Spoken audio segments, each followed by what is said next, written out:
La acusación. Todas las miradas se dirigen a mí. Era un martes como cualquier otro. Estaba saboreando mi café, sumergida en hojas de cálculo, cuando mi jefa, Carmen, irrumpió en la oficina. Sus tacones resonaban como disparos sobre el suelo, de baldosas. No se molestó con saludos ni sutilezas. «Alguien está robando dinero», gritó, levantando una hoja impresa. 3,8 millones de euros, desaparecidos. Un silencio sepulcral invadió la sala, solo interrumpido por el nervioso movimiento de sillas y teclados que enmudecieron de repente. Mi corazón latía con fuerza, pero mantuve mi expresión indescifrable. Miré a mi alrededor. Nadie hablaba, pero todos los ojos se volvieron lentamente hacia mí. Los de Carmen se entrecerraron. «Siempre son los callados», dijo, casi como una broma, pero no había humor en su voz. Sonrió. Ya había visto esa sonrisa antes. Significaba que ya había tomado una decisión. No me inmuté. En cambio, busqué en mi cajón, saqué mi móvil y lo desbloqueé con mi huella digital. Miré a Carmen directamente a los ojos y dije, con calma: «Quizás quieras ver esto». Su sonrisa vaciló. El tiempo pareció detenerse en la sala. Trabajo en Finanzas Madrid, una consultora financiera en pleno centro de la capital española. Llevo exactamente 3 años y 2 meses en el departamento de contabilidad. Desde mi escritorio junto a la ventana, puedo ver la Gran Vía bulliciosa, llena de turistas y madrileños apurados. Pero hoy, ese paisaje urbano me parece distante, como si estuviera viendo una película muda desde muy lejos. Carmen Vidal, directora financiera, siempre ha sido implacable. Su reputación en el sector financiero es legendaria, brillante pero despiadada. Desde mi primer día, me trató como a una sombra, a alguien prescindible. Lucía, la chica nueva, me llamaba, incluso después de 3 años. El silencio en la oficina era tan denso que podía escuchar el zumbido del aire acondicionado. Mis compañeros, Javier, Ana, Rodrigo y Elena, permanecían inmóviles. Habíamos compartido cafés, comidas y algunas cenas de empresa, pero en este momento sus miradas me convertían en una extraña, en la sospechosa perfecta. «No seas dramática, Lucía», dijo Carmen, intentando recuperar el control. «Sabes que las cámaras de seguridad graban todo, ¿verdad? Incluso cuando vienes temprano, o te quedas hasta tarde». Su tono insinuaba que ya tenía pruebas contra mí. Miré a mis compañeros. Javier evitaba mi mirada, hundiendo la cabeza en su ordenador. Ana fingía revisar unos papeles. Solo Elena me sostuvo la mirada por un segundo, con una mezcla de duda y compasión. «¿Puedo hablar contigo en privado?», le pregunté a Carmen, manteniendo mi voz firme a pesar del torbellino en mi interior. «No hay nada que debas decir que no pueda ser escuchado por todos», respondió ella cruzándose de brazos. «Después de todo, somos como una familia, ¿no?». Su tono sardónico hizo que varios compañeros se removieran incómodos en sus asientos. Respiré hondo. «Está bien». Conecté mi móvil al proyector que usábamos para las presentaciones semanales. La pantalla grande en la pared cobró vida. «Si vamos a hacer esto público, hagámoslo bien». Carmen dio un paso adelante, como queriendo detenerme, pero se contuvo cuando la primera imagen apareció en pantalla. Era una captura de su correo electrónico. «¿Qué significa esto?». Su voz ahora sonaba menos segura. «Significa que no soy tan invisible como creías», respondí, manteniendo el pulgar sobre mi teléfono, listo para mostrar el resto de las pruebas. Quizás deberíamos llamar a Mateo del departamento legal antes de continuar. El nombre de Mateo Sánchez, nuestro severo asesor legal, hizo que Carmen palideciera visiblemente. Siempre había tenido una relación tensa con él, especialmente después de que Mateo cuestionara algunos de sus métodos contables el año pasado. «Esto es ridículo», balbuceó, pero su confianza anterior se había esfumado. «No puedes simplemente acceder a mis correos privados. Eso es ilegal». No tan ilegal como desviar 3,8 millones de euros a una cuenta en las Islas Canarias, respondí, sintiendo una extraña calma a pesar de la tensión del momento. O como intentar culpar a una subordinada inocente. Los murmullos empezaron a extenderse por la oficina. Rodrigo se puso de pie, acercándose a la pantalla para ver mejor. Elena sacó su teléfono discretamente, como si estuviera documentando lo que ocurría.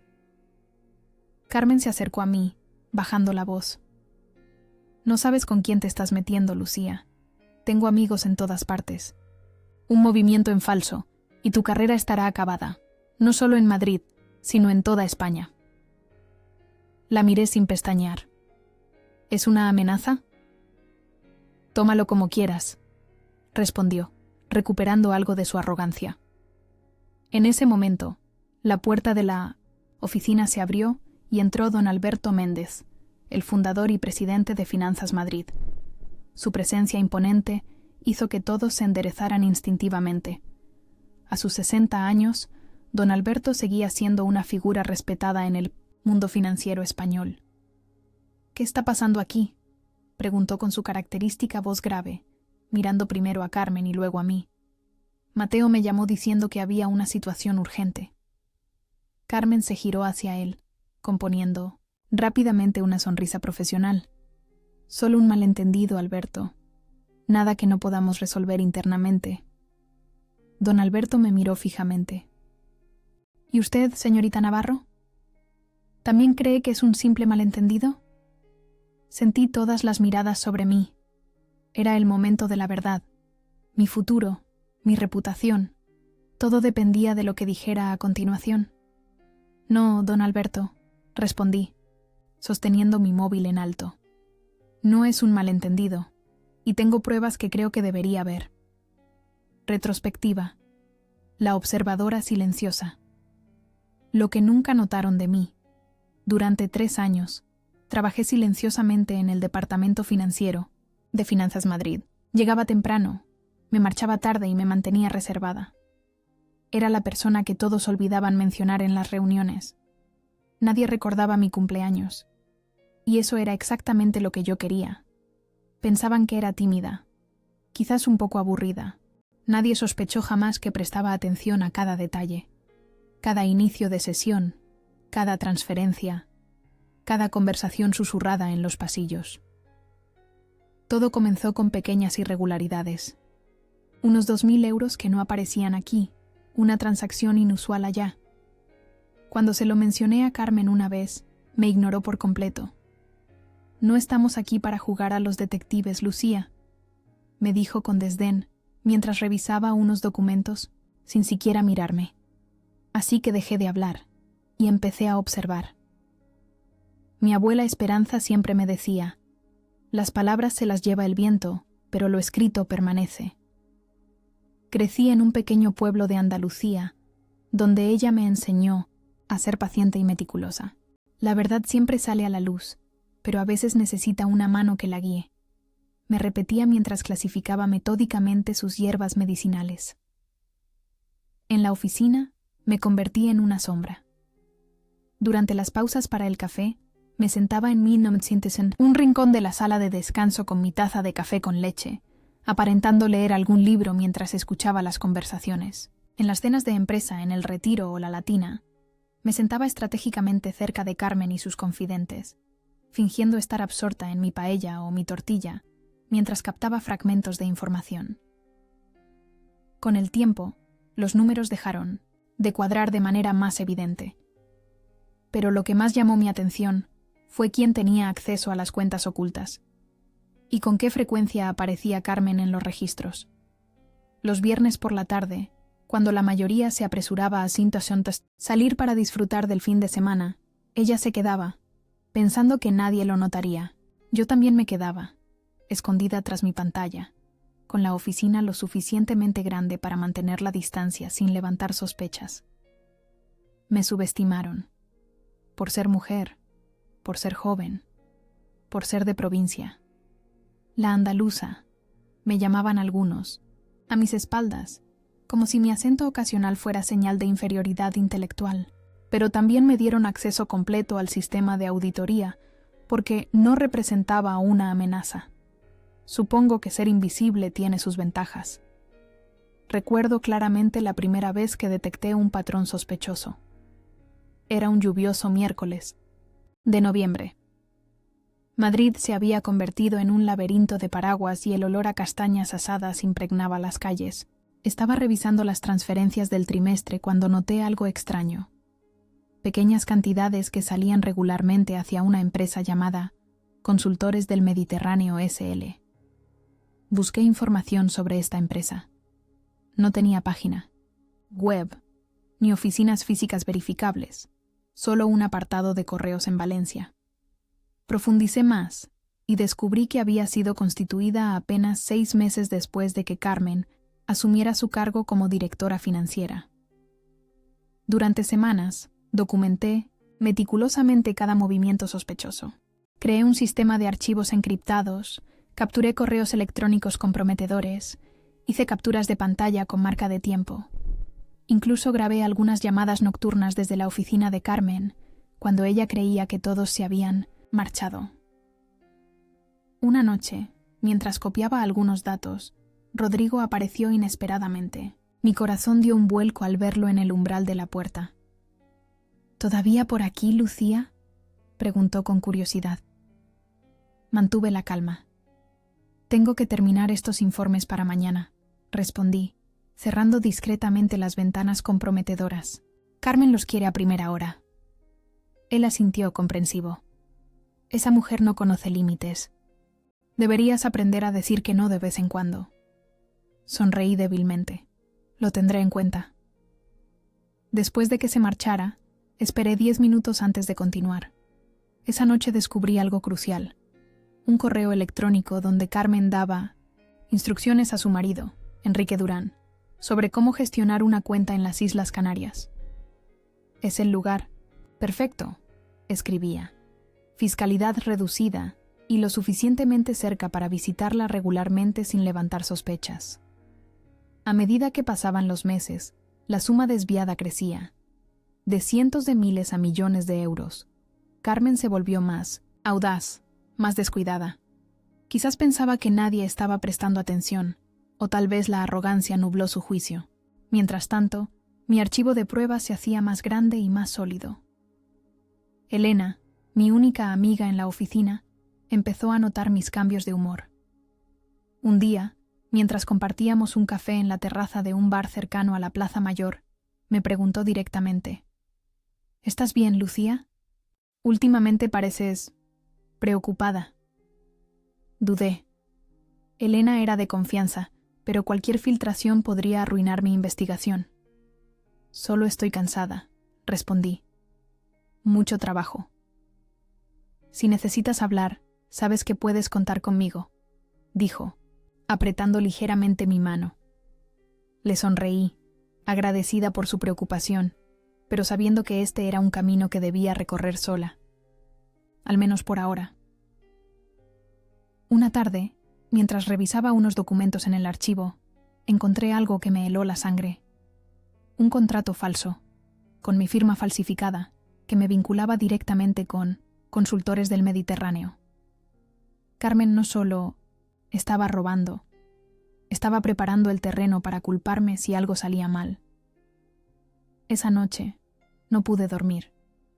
En mi pequeño apartamento en Malasaña, con el bullicio de la vida nocturna madrileña como telón de fondo, tomé una decisión. No sería su chivo expiatorio. Era hora de pasar a la ofensiva. Aseguré mis pruebas en múltiples lugares, copias encriptadas en la nube, pendrives USB escondidos en diferentes lugares, incluso documentos impresos en una caja de seguridad bajo el nombre de mi hermana Ana en un banco de la calle Serrano. Necesitaba ser intocable. Sabía que enfrentar a Carmen directamente no funcionaría. Ella tenía poder, encanto y control sobre la mayoría de la junta directiva.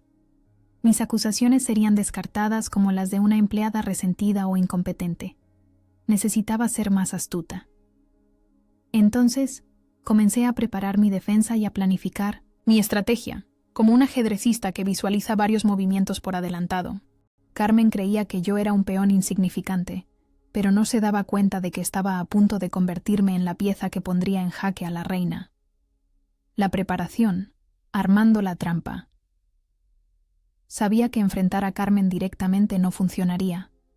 Tenía poder, encanto y control sobre la mayoría de la junta directiva. Así que puse las cosas en marcha silenciosamente. Primero, creé copias de seguridad de todo. En la nube, en memorias USB encriptadas, incluso registros impresos en una caja de seguridad bajo el nombre de mi hermana Ana. El plan comenzó a tomar forma una fría mañana de enero. Madrid amaneció, cubierta por una fina capa de escarcha, algo poco común que había paralizado parte del transporte público. La oficina estaba medio vacía, lo que me dio la oportunidad perfecta para trabajar sin miradas curiosas. Envié alertas anónimas al comité de ética interno, incluyendo solo lo suficiente para hacer sonar las alarmas sin revelar mi identidad. Les di un rastro de migas de pan, cuentas, transacciones y firmas internas que conducían a Carmen. En 2 semanas, los rumores de una investigación empezaron a flotar por la oficina. Carmen comenzó a mantener reuniones de emergencia a puerta cerrada. Se puso nerviosa y descuidada. Algo está pasando con Carmen, me comentó Elena mientras compartíamos un taxi después de una larga jornada. La lluvia golpeaba contra las ventanillas, difuminando las luces de Cibeles. Está más irritable que de costumbre, si eso es posible. Me limité a asentir, fingiendo desinterés. Quizás problemas personales. O tal vez los números no cuadran, añadió Elena, mirándome de reojo. He notado algunas discrepancias en los informes trimestrales. Mi corazón dio un vuelco. Elena era auditora adjunta. Si ella también había notado irregularidades, la situación podría precipitarse antes de lo que yo había planeado. ¿Has comentado algo?, pregunté, intentando mantener un tono casual. Elena negó con la cabeza. Todavía no. Quería estar segura antes de hacer acusaciones. Sabia decisión, respondí, mirando por la ventana para ocultar mi nerviosismo. Esa noche, aceleré mis preparativos. Carmen estaba empezando a sentir la presión y yo necesitaba estar lista cuando decidiera buscar un chivo expiatorio. Sabía que yo sería su primera opción. Una semana después, durante la pausa para el café, escuché a Carmen hablando con Javier en la sala de descanso. No me vieron entrar. Estaban demasiado absortos en su conversación junto a la máquina de café. Necesitamos cerrar filas, decía Carmen en voz baja. Hay rumores de una auditoría externa. ¿Deberíamos preocuparnos?, preguntó Javier, removiendo nerviosamente su café. Carmen soltó una risa tensa. Todo está controlado. Si alguien hace preguntas incómodas, tenemos a nuestra candidata perfecta para cargar con la culpa. No necesité escuchar mi nombre para saber a quién se refería. Retrocedí silenciosamente y salí sin ser detectada. Esa tarde, finalicé mi obra maestra. Un archivo completo con clips de 1900 audio, grabaciones de pantalla y una narración que detallaba el esquema de fraude de principio a fin. Incluía correos electrónicos donde Carmen daba instrucciones explícitas para desviar fondos, capturas de pantalla de transferencias sospechosas y, lo más importante, pruebas de cómo había intentado preparar el terreno para culparme. El domingo anterior al día D, visité a mi familia en Toledo. Necesitaba un recordatorio de por qué estaba haciendo todo esto. Mi padre, un profesor jubilado con principios inquebrantables, siempre me había enseñado sobre la integridad. La honestidad no es negociable, Lucía, solía decirme. Mi madre, enfermera de profesión, me había inculcado la importancia de la paciencia y la precisión. Mientras compartíamos una comida tradicional, cordero asado con patatas y pimientos del piquillo, mantuve una sonrisa, ocultando la tormenta que se avecinaba. No quería preocuparlos. «Estás callada hoy», observó mi madre, sirviéndome más vino. «Solo cansada», respondí. «Mucho trabajo últimamente». Mi hermana Ana, la única que conocía parte de mi plan, me lanzó una mirada de complicidad desde 1900, el otro lado de la mesa. Ella había guardado una copia de mis pruebas en su caja de seguridad sin hacer preguntas. La confianza entre hermanas no necesitaba explicaciones. «Todo saldrá bien», me dijo al despedirnos. No era solo un deseo, era una promesa. De vuelta en Madrid, repasé mentalmente cada detalle. Había considerado todos los escenarios posibles, desde la negación absoluta de Carmen hasta un posible contraataque. Estaba preparada para cualquier cosa, excepto quizás para el miedo que sentía. No por las consecuencias profesionales, sino por enfrentarme públicamente a alguien tan poderoso como Carmen. La mañana del martes me vestí con especial cuidado, un traje gris oscuro, camisa blanca, el collar de plata que me había regalado mi abuela. Quería sentirme protegida, armada no solo con pruebas, sino también con la fuerza de mi familia. Llegué temprano a la oficina, como siempre. Revisé mi teléfono una última vez, asegurándome de que todos los archivos estuvieran accesibles. Luego esperé, trabajando tranquilamente en mi escritorio, consciente de que cada minuto me acercaba más al momento crucial. A las 9:30, tal como había previsto basándome en su rutina, Carmen llegó a la oficina con su habitual entrada dramática. El taconeo agresivo, la mirada intimidante, el café en una mano y su tableta en la otra. Lo que no esperaba era su anuncio inmediato. Reunión de emergencia. Ahora, ordenó, sin detenerse en su camino hacia la sala de conferencias. Todos intercambiamos miradas confusas. Las reuniones de emergencia no eran inusuales con Carmen, pero su tono era más tenso de lo normal. Recogí mi teléfono y seguí al grupo. Ya en la sala, Carmen no perdió tiempo en formalidades. De pie frente a la mesa de conferencias, con la pantalla grande detrás de ella mostrando una hoja de cálculo, comenzó abruptamente. «Alguien ha estado desviando fondos de la empresa», declaró, escaneando nuestros rostros.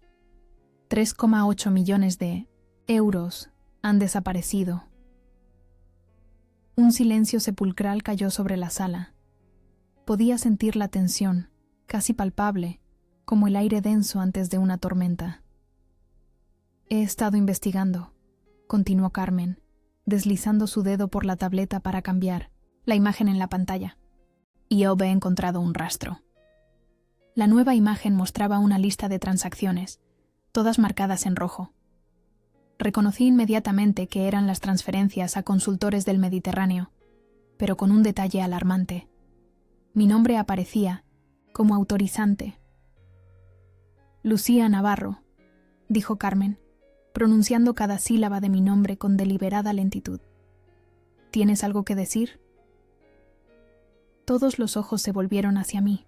Podía sentir la sospecha, la confusión, incluso la pena en algunas miradas. Carmen sonreía ligeramente, segura de su victoria. No reaccioné como ella esperaba. No mostré miedo, ni indignación, ni intenté defenderme apresuradamente. En ni no me sí. Cambio, mantuve mi expresión neutra mientras sacaba mi teléfono del bolsillo. Lo desbloqueé con calma usando mi huella digital. «De hecho, sí», dije, levantando la mirada para encontrarme directamente con sus ojos. «Creo que deberías ver esto». Su sonrisa vaciló ligeramente. No esperaba compostura, esperaba pánico. Ese pequeño momento de duda me confirmó que estaba lista para el siguiente paso. El momento había llegado. 3 años de vigilancia silenciosa, de documentación meticulosa, de paciencia infinita, todo conducía a este instante preciso. Carmen me había dado exactamente lo que necesitaba: su acusación dramática, su confianza arrogante, su ciega certeza de que era yo quien caía en mí, la trampa, la revelación, la verdad en alta definición. Conecté mi móvil a la pantalla de la sala de conferencias.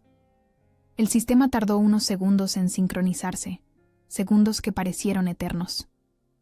Nadie se movió, nadie habló. Solo se escuchaba el zumbido del aire acondicionado y el tic-tac del reloj de pared. La pantalla cobró vida y apareció el rostro de Carmen, grabado con la cámara de seguridad de la oficina. Su voz llenó la sala, Mueve los 40.000 euros antes de que Legal los vea. Luego su imagen en una grabación nocturna, entrando sola a la oficina después del horario laboral. A continuación, una serie de hojas de cálculo mostrando los proveedores, falsos vinculados directamente a la cuenta offshore de su marido en las Islas Canarias. Alguien jadeó. Varios se pusieron de pie. La sonrisa de Carmen había desaparecido por completo. Se abalanzó hacia mí, intentando arrebatarme el teléfono para detener el vídeo, pero don Alberto, que había permanecido en silencio hasta entonces, se interpuso entre nosotras. «Déjelo reproducirse», dijo con frialdad. «Esto es ahora un registro oficial». El clip final fue el golpe definitivo. Carmen en su despacho diciendo: «Es perfecto. Si alguien lo descubre, culparemos a Lucía. Nadie se fija en ella de todos modos». No me moví. No sonreí. Simplemente permanecí allí, dejando que el silencio se asentara como el polvo después de una explosión. Carmen intentó hablar, pero solo consiguió balbucear. Esto está manipulado. Es obvio que ha editado esas grabaciones». Su voz sonaba aguda, desesperada. «Tengo los originales», respondí con calma, «con metadatos intactos y sellos de tiempo verificables. También tengo copias en posesión de terceros, por si algo me sucediera». Don Alberto se ajustó las gafas, observando detenidamente la pantalla donde ahora se mostraba un documento con la firma falsificada de mi nombre. «¿Desde cuándo sabías esto?», me preguntó sin apartar la vista de la pantalla. «Desde hace más de un año», respondí. Al principio eran pequeñas discrepancias. Intenté comentarlo, pero nadie escuchaba a la chica callada del departamento de contabilidad. Elena dio un paso adelante. «Yo también noté algunas irregularidades en los últimos meses, pero no tenía pruebas concretas». Carmen se giró hacia ella, con el rostro desfigurado por la ira. «Traidora. ¿También estás con ella?». «Estoy con la verdad», respondió Elena, sosteniendo su mirada sin vacilar. Don Alberto levantó una mano, solicitando silencio. «Mateo, llama a seguridad y contacta con nuestros abogados». Luego se dirigió a mí. «Señorita Navarro, necesitaré copias de todo esto». «Por supuesto», respondí, desconectando mi teléfono. «Tengo un informe completo preparado». Carmen soltó una risa histérica. «¿De verdad van a creer a esta don nadie? Soy Carmen Vidal. He llevado esta empresa a niveles que ustedes ni siquiera soñaban». «También parece que nos has llevado a un escándalo financiero», respondió don Alberto con tono gélido, «y posiblemente a un proceso penal». 2 guardias de seguridad aparecieron en la puerta. Mateo les hizo un gesto hacia Carmen, quien retrocedió hasta chocar con la pared. «No pueden hacerme esto», dijo, mirando a cada uno de nosotros. «Tengo contactos. Puedo hundir esta empresa con una llamada». «También puedes explicarle eso al juez», respondió don Alberto. Luego, dirigiéndose a los guardias: «Escolten a la señora Vidal a su despacho, que recoja sus efectos personales y abandone el edificio.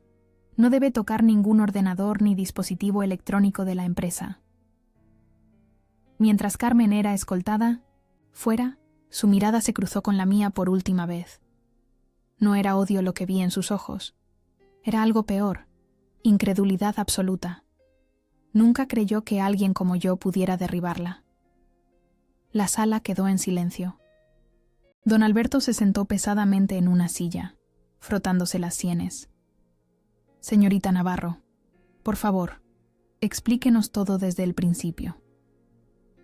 Durante la siguiente hora, relaté metódicamente cómo había descubierto el fraude, cómo había recopilado pruebas, cómo Carmen había intentado prepararme como chivo expiatorio.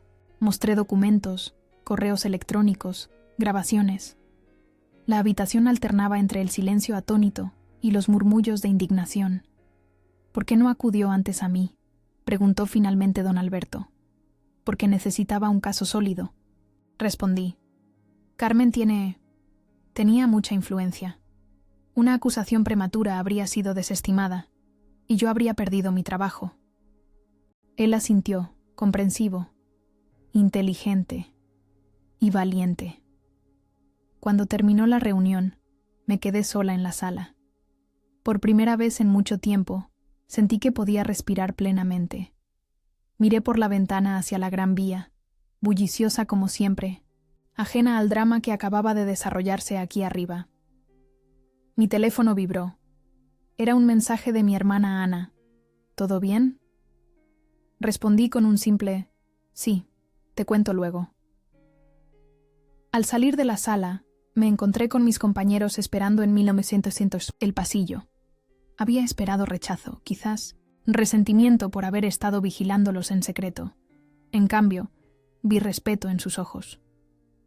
Javier fue el primero en hablar. «Lo siento», dijo simplemente. «Debí haberme dado cuenta». «Todos debimos haberlo hecho», añadió Rodrigo. Elena Serientos adelantó y me abrazó. «Eres increíble, ¿lo sabes?» Me sentí incómoda con la atención repentina. Durante tanto tiempo había sido invisible. Ahora todos me miraban como si me vieran por primera vez. Mateo regresó. Su rostro habitualmente serio mostraba una leve sonrisa. «Don Alberto quiere verte en su despacho mañana a las 9. La policía y los auditores externos estarán aquí en 1 hora». Me entregó una tarjeta. «Mi número personal. Llámame si necesitas algo, a cualquier hora». Asentí, agradecida. «¿Qué pasará ahora?» «Una investigación completa», respondió. «Esto puede llevar tiempo, pero con tus pruebas no hay duda de que Carmen enfrentará cargos serios». Esa tarde recogí mis cosas más temprano que de costumbre. Necesitaba espacio, tiempo para procesar todo lo ocurrido. Mientras caminaba por la Plaza de España, entre turistas que fotografiaban el monumento a Cervantes, me sentí extrañamente desconectada de la escena, como si acabara de despertar de un largo sueño. En mi pequeño apartamento en Malasaña, me serví una copa de vino y salí al balcón. El bullicio del barrio subía hasta mí. Risas, conversaciones, música de un bar cercano. La vida normal. Me pregunté cuándo volvería a sentir que mi vida era normal. Mi teléfono sonó. Era un número desconocido. Dudé antes de contestar. «Diga». «Señorita Navarro». La voz grave de don Alberto. «Disculpe que la moleste fuera del horario laboral». «No se preocupe», respondí, tensándome instintivamente. Solo quería decirle algo que no pude expresar adecuadamente hoy. Hizo una pausa. «Gracias. Ha salvado no solo a la empresa, sino también mi legado. Le estaré eternamente agradecido». Sus palabras me dejaron sin aliento. Solo hice lo correcto. Logré decir finalmente. «Y eso, señorita Navarro, es mucho. Más raro de lo que debería ser». Otra pausa. «Descanse. Mañana será un día intenso». Después de colgar, permanecí en el balcón hasta bien entrada la noche, viendo cómo Madrid se transformaba bajo las luces nocturnas. Por primera vez, desde que comencé mi misión solitaria, me permití sentir orgullo, no por derribar a Carmen, sino por mantenerme fiel a mis principios cuando habría sido mucho más fácil mirar hacia otro lado. Después de la caída, el día que todo cambió, Carmen fue escoltada fuera del edificio en menos de 1 hora. El Departamento de Recursos Humanos lanzó una investigación interna inmediata y la Policía Financiera llegó antes del mediodía. Durante las siguientes semanas, Finanzas Madrid se convirtió en un hervidero de auditores forenses, abogados y agentes de la Unidad de Delitos Económicos. La noticia se filtró a los medios, a pesar de los esfuerzos de la empresa por mantener el asunto en privado. «Destapan fraude millonario en consultora madrileña», titulaba El País. Expansión dedicó un artículo entero al caso, aunque sin mencionar nombres por las implicaciones legales. En los círculos financieros de Madrid, sin embargo, no se hablaba de otra cosa. Esa primera semana fue surreal. De ser prácticamente invisible, Pasé a ser el centro de atención. Los mismos compañeros que apenas me saludaban ahora buscaban mi compañía durante los descansos para el café o me invitaban a comer en los restaurantes de la calle Serrano. Recursos Humanos intentó disculparse, diciendo que no tenían ni idea, que solo seguían el protocolo. Pero yo no quería disculpas, quería responsabilidad, y por primera vez la tenía. «Deberías sentirte como una heroína», me dijo Elena mientras compartíamos unas tapas en un bar cerca de la oficina, 3 días después del incidente. «Has salvado a la empresa de un escándalo mucho mayor». Removí mi vermut, contemplando las aceitunas que flotaban en el líquido ambarino. «No me siento como una heroína», respondí honestamente. «Solo hice lo que debía hacer». «Eso es precisamente lo que te hace especial», insistió ella. La mayoría habría mirado hacia otro lado. Quizás tenía razón, pero la admiración repentina me resultaba incómoda. Había pasado tanto tiempo cultivando mi invisibilidad que ahora no sabía cómo manejar la atención. Necesitaba espacio, tiempo para procesar todo lo ocurrido. Una semana después de la caída de Carmen, pedí una licencia. No para escapar, sino para recuperarme. Don Alberto la aprobó sin dudar. «Tómese el tiempo que necesite», me dijo durante nuestra reunión en su espacioso despacho con vistas al Parque del Retiro. «Su puesto estará esperándola». «Gracias», respondí, sintiendo un nudo en la garganta. «Solo serán unas semanas». Él me estudió por un momento. «¿Sabe? En mis 40 años en el mundo financiero he visto de todo. Codicia, ambición, desmedida, engaños». Hizo una pausa, mirando por la ventana hacia el verde del parque. «Pero lo que rara vez he visto es coraje moral como el suyo». Sus palabras me acompañaron durante el viaje en AVE a Andalucía, donde planeaba pasar mi tiempo libre. Regresaba a mis raíces, al pequeño pueblo blanco donde había crecido, con calles estrechas que serpenteaban, colina arriba y el aroma a jazmín y naranjos en cada esquina. Mi familia me recibió con los brazos abiertos y sin hacer demasiadas preguntas. Mi padre, siempre perspicaz, intuyó que necesitaba tranquilidad. Mi madre, en cambio, no podía contener su orgullo. «Mi niña plantándole cara a los corruptos de Madrid», decía mientras preparaba gazpacho en la cocina, como si yo hubiera enfrentado a toda la capital. Ana, mi hermana, fue más reservada. Una noche, mientras compartíamos una botella de vino tinto en la azotea, bajo un cielo estrellado que Madrid nunca podría ofrecer, finalmente me preguntó: «¿Valió la pena? Todo ese tiempo, ese estrés, esa soledad». Reflexioné antes de responder. «Sí», dije finalmente. No por el reconocimiento, sino porque pude dormir cada noche sabiendo que hice lo correcto. Ana sonrió, entendiendo. Siempre había sido así entre nosotras. Pocas palabras, mucha comprensión. Durante las siguientes semanas, me sumergí en la rutina tranquila del pueblo. Ayudaba a mi padre en su pequeño huerto, acompañaba a mi madre al mercado, daba largos paseos por los olivares. Gradualmente, el nudo de tensión que había llevado en el pecho durante años comenzó a aflojarse. Una mañana, mientras desayunaba en la plaza del pueblo, recibí un correo electrónico de Mateo. Carmen había sido formalmente acusada de fraude, malversación y falsificación de documentos. El caso iría a juicio. También me informaba que la junta directiva había aprobado una reestructuración completa del departamento financiero. «Tu testimonio será fundamental», escribía. «Pero no te preocupes por eso ahora. Disfruta de tu descanso». Releí el correo varias veces, sintiendo una mezcla de alivio y aprensión. Era real. Todo había sucedido realmente. A veces, en la paz de mi pueblo, los eventos en Madrid parecían un sueño lejano. Ese mismo día, recibí otra llamada de don Alberto. Me sorprendió escucharlo. Normalmente dejaba las comunicaciones cotidianas a sus asistentes. Espero no molestarla durante sus vacaciones, comenzó. En absoluto, respondí, alejándome del bullicio de la plaza para poder escuchar mejor. La Junta ha estado discutiendo el futuro de la empresa, continuó. Queremos implementar cambios significativos, especialmente en cuanto a transparencia y cumplimiento normativo. Me parece muy acertado, respondí, sin entender completamente por qué me llamaba personalmente para contarme esto. Necesitamos a alguien que lidere ese cambio, alguien con integridad incuestionable y conocimiento profundo de nuestras operaciones. Hizo una pausa significativa. Estamos creando un nuevo puesto, directora de cumplimiento normativo, y queremos ofrecérselo a usted. Me quedé sin palabras.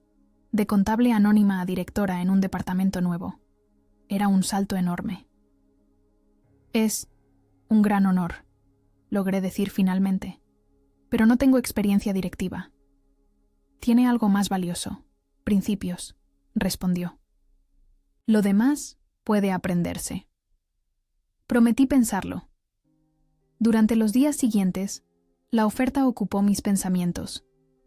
Por las mañanas, mientras ayudaba a mi abuela a recoger hierbas aromáticas de su jardín, sopesaba los pros y los contras. Por las tardes, sentada bajo un olivo centenario, imaginaba cómo sería regresar a Madrid en un rol completamente nuevo. Mi padre, notando mi preocupación, se sentó conmigo una tarde. ¿Qué te inquieta, hija? Le conté sobre la oferta, sobre mis dudas, sobre el miedo a no estar a la altura. Él escuchó en silencio, como siempre hacía. Luego dijo, cuando eras pequeña, siempre fuiste la que observaba mientras otros actuaban. Veías cosas que los demás no notaban. Eso no es una debilidad, es un superpoder. Pero ahora tendría que liderar, no solo observar, objeté. Los mejores líderes son los que saben observar antes de actuar, respondió con su sabiduría tranquila. Confía en tu instinto. Nunca te ha fallado. Esa noche, bajo el mismo cielo estrellado que había contemplado durante mi infancia, tomé mi decisión. Llamé a don Alberto a primera hora de la mañana siguiente. Acepto el puesto, dije sin preámbulos cuando respondió. Excelente, respondió, y pude escuchar la sonrisa en su voz. ¿Cuándo puede regresar? En 2 semanas, respondí. Necesito tiempo para preparar algunas cosas aquí. Tómese el tiempo necesario. Su despacho estará esperando. Mi despacho. La idea aún me resultaba extraña. Después de colgar, miré alrededor de la habitación sencilla donde había crecido. Las paredes blancas, la ventana con vistas a las montañas, la estantería con mis libros de juventud. Este lugar me había formado, me había dado la fuerza que nunca supe que necesitaría en Madrid. Mi último día en el pueblo, toda la familia se reunió para una comida de despedida. Mi abuela me tomó de las manos mientras me preparaba para partir. «Recuerda siempre de dónde vienes», me dijo, sus ojos claros fijos en los míos. «Eso te mantendrá firme sin importar dónde estés». Con esas palabras resonando en mi mente, regresé a Madrid, no como la Lucía invisible que había sido, sino como alguien nuevo, alguien que ya no temía ser vista. El poder silencioso. Un nuevo rol, una nueva voz. 6 meses después, regresé como directora de cumplimiento normativo. Las mismas personas que antes me pasaban por alto ahora me reportaban directamente. Lideré con precisión, pero nunca perdí esa observación silenciosa que me había mantenido a salvo todos esos años. Solo que ahora tenía autoridad. La usé para proteger a personas como yo, aquellos a quienes nadie nota hasta que es demasiado tarde. Mi primer día de vuelta en Finanzas Madrid fue surrealista. El guardia de seguridad, que antes apenas me saludaba, ahora se puso firme al verme. «Buenos días, directora Navarro», dijo con una sonrisa respetuosa. En el ascensor, varios compañeros de otros departamentos me felicitaron por mi ascenso. La invisibilidad que había cultivado durante años se había evaporado de la noche a la mañana. Mi nuevo despacho estaba en la planta ejecutiva, con vistas al skyline madrileño. Era espacioso, luminoso, con muebles elegantes y una placa en la puerta que rezaba: Lucía Navarro, directora de cumplimiento normativo. Tan diferente de mi antiguo cubículo sin ventanas que casi me sentí como una impostora. Mateo fue el primero en visitarme aquella mañana. «Te queda bien este despacho», comentó, observando cómo desempacaba mis escasas pertenencias. «Aún me estoy acostumbrando», admití, colocando una pequeña planta de olivo en la ventana, un regalo de mi padre. «El juicio contra Carmen comienza el mes que viene», me informó, cambiando de tema. «Será mediático. Prepárate». Asentí, consciente de que mi testimonio sería crucial. «¿Cómo está ella?» «Combativa. Ha contratado al mejor bufete de abogados de Madrid». Mateo hizo una pausa. «Pero las pruebas son irrefutables. Tu trabajo fue impecable». Esa tarde tuve mi primera reunión con mi nuevo equipo, 5 personas seleccionadas de diferentes departamentos para formar la nueva unidad de cumplimiento. Entre ellos estaba Elena, a quien había recomendado personalmente. «Nuestro trabajo», expliqué mientras todos se acomodaban alrededor de la mesa de conferencias, «no es solo detectar irregularidades, sino prevenir que ocurran en primer lugar. Vamos a cambiar la cultura de esta empresa». Vi escepticismo en algunos rostros, especialmente en el de Ramón, un veterano del departamento legal. «Con todo respeto, Lucía», dijo, usando deliberadamente mi nombre de pila en lugar de mi título, «¿cómo esperas cambiar prácticas que llevan décadas arraigadas?» No me ofendí por su tono condescendiente. Lo había esperado. «De la misma manera que se cambia cualquier cosa, Ramón», respondí tranquilamente. Un paso a la vez, con persistencia y claridad de propósito. Durante las semanas siguientes, implementamos nuevos protocolos, sistemas de auditoría más rigurosos y canales anónimos para denunciar irregularidades. Me aseguré de que cada empleado, desde los becarios hasta los directivos, recibiera capacitación sobre ética empresarial. No fue fácil. Hubo resistencia, especialmente de aquellos que se habían beneficiado del sistema anterior. Comentarios, a mis espaldas, obstáculos burocráticos, incluso intentos de sabotear algunas de mis iniciativas. Pero ya no era la Lucía invisible, fácil de ignorar. Ahora tenía el respaldo de don Alberto y de la junta directiva. Una tarde, mientras revisaba unos informes en mi despacho, recibí una visita inesperada.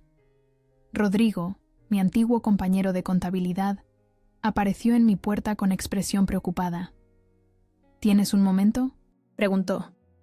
«Claro, pasa», respondí, indicándole que tomara asiento. Se sentó, visiblemente nervioso. «Hay algo que debes saber», comenzó. Creo que está sucediendo de nuevo». Mi atención se agudizó inmediatamente. «¿A qué te refieres?» He notado discrepancias en las cuentas del Proyecto Valencia. Pequeñas, como las que tú encontraste al principio con Carmen, pero están ahí. Le pedí detalles, fechas, cantidades. Mientras hablaba, recordé cómo me había sentido años atrás, notando aquellas primeras irregularidades, siendo ignorada cuando intenté señalarlas. Ahora yo estaba al otro lado del escritorio, y me prometí a mí misma que nunca haría sentir a nadie como Carmen me había hecho sentir a mí. «Gracias por venir, Rodrigo», dije cuando terminó. «Esto es exactamente el tipo de vigilancia que necesitamos. Investigaremos a fondo». La expresión de alivio en su rostro fue inmediata. Pensé que quizás estaba exagerando. «Nunca ignores tu instinto cuando se trata de números que no cuadran», le aseguré. «Y mi puerta siempre está abierta». Después de que se marchara, miré por la ventana hacia Madrid, pensativa. El fraude de Carmen había sido un terremoto en la empresa, pero los terremotos a veces revelan fallas más profundas en los cimientos. Mi trabajo era encontrar esas fallas y repararlas antes de que causaran más daños. El día del juicio contra Carmen llegó más rápido de lo que esperaba. Los medios se agolpaban frente al Palacio de Justicia de Plaza de Castilla. Entré por una puerta lateral, acompañada por Mateo y el equipo legal de la empresa. Carmen ya estaba dentro, sentada junto a sus abogados, impecablemente vestida y con la misma expresión altiva que recordaba. Nuestras miradas se cruzaron brevemente. No vi arrepentimiento en sus ojos, solo un frío cálculo. Me pregunté si alguna vez había considerado las consecuencias de sus acciones, o si simplemente lamentaba haber sido descubierta. Mi testimonio duró horas. Expliqué metódicamente cómo había descubierto el fraude, presenté las pruebas que había recopilado, respondí a las agresivas preguntas de la defensa de Carmen. En ningún momento perdí la compostura, ni siquiera cuando su abogado insinuó que mis motivaciones eran la envidia y la ambición personal. ¿No es cierto que usted codiciaba el puesto de la señora Vidal?, preguntó con tono insinuante. No, respondí simplemente. Nunca aspiré a ser directora financiera. ¿Espera que creamos que pasó años recopilando información en secreto simplemente por un sentido del deber? Lo hice porque era lo correcto, respondí, mirando directamente al juez. Porque cada euro desviado era dinero que pertenecía a la empresa, a sus empleados, a sus accionistas. No se trataba de ambición personal, se trataba de justicia. Al final del día, mientras Imán salía del juzgado, un periodista me abordó. ¿Cómo se siente al haber derribado a una de las ejecutivas financieras más poderosas de Madrid?, preguntó, acercando un micrófono a mi rostro. Pensé en mi respuesta. No se trata de derribar a nadie, dije finalmente. Se trata de sostener ciertos principios, incluso cuando es difícil, incluso cuando es solitario. 2 semanas después, Carmen fue declarada culpable de todos los cargos. La sentencia: 7 años de prisión y una multa millonaria. La noticia ocupó los titulares durante un día, luego fue reemplazada por otros escándalos, otras historias. El mundo siguió girando. En la oficina, gradualmente se estableció una nueva normalidad. Mi equipo creció, nuestros protocolos se volvieron parte de la rutina diaria de la empresa. A veces, caminando por los pasillos, notaba que algunos de los directivos más antiguos aún me miraban con cierto recelo, como si fuera una amenaza potencial a sus pequeños secretos. Y tenían razón en temerme. Una tarde de viernes, don Alberto me invitó a tomar un café en la terraza del edificio. Mientras contemplábamos el atardecer sobre Madrid, con el cielo tiñéndose de naranjas y rosas, me preguntó: ¿Está satisfecha con el cambio que ha provocado Lucía? Reflexioné sobre su pregunta. Es un comienzo, respondí. El verdadero cambio llevará tiempo. Tiene razón, asintió, pero ya ha sentado las bases. Hizo una pausa, observando el horizonte. Sabe, cuando la contraté hace años, vi algo en usted. No sabría decir qué exactamente, pero había una solidez, una integridad que es rara en nuestro mundo. Sonreí, recordando mi primera entrevista, lo nerviosa que estaba, lo desesperadamente que necesitaba el trabajo. Yo solo quería una oportunidad. Y mire lo que hizo con ella, respondió. Transformó toda la empresa. A veces, todavía paso frente al antiguo despacho de Carmen. Ahora lo ocupa el nuevo director financiero, un hombre competente y honesto que colabora estrechamente con mi departamento. La placa con el nombre de Carmen fue retirada, su presencia borrada como si nunca hubiera existido. Pero no siento rencor, solo claridad. Su caída no se debió a que yo fuera más ruidosa. Fue porque escuché, porque documenté, porque esperé. Aprendí algo poderoso. El silencio no es debilidad. A veces es un arma, más afilada que las palabras, más sigilosa, que la traición, e imposible de ignorar cuando finalmente habla. Y ahora, todos escuchan. Mi abuela tenía razón. Las palabras se las lleva el viento, pero lo escrito permanece. Y lo que escribí, con paciencia y determinación, fue mi propia historia de redención, no solo para mí, sino para todos aquellos que alguna vez fueron subestimados, ignorados o silenciados. Porque a veces, el poder más grande no está en hablar más alto, sino en observar más detenidamente. No en exigir atención, sino en prestar atención. Y cuando finalmente decides hablar, asegurarte de que cada palabra cuente.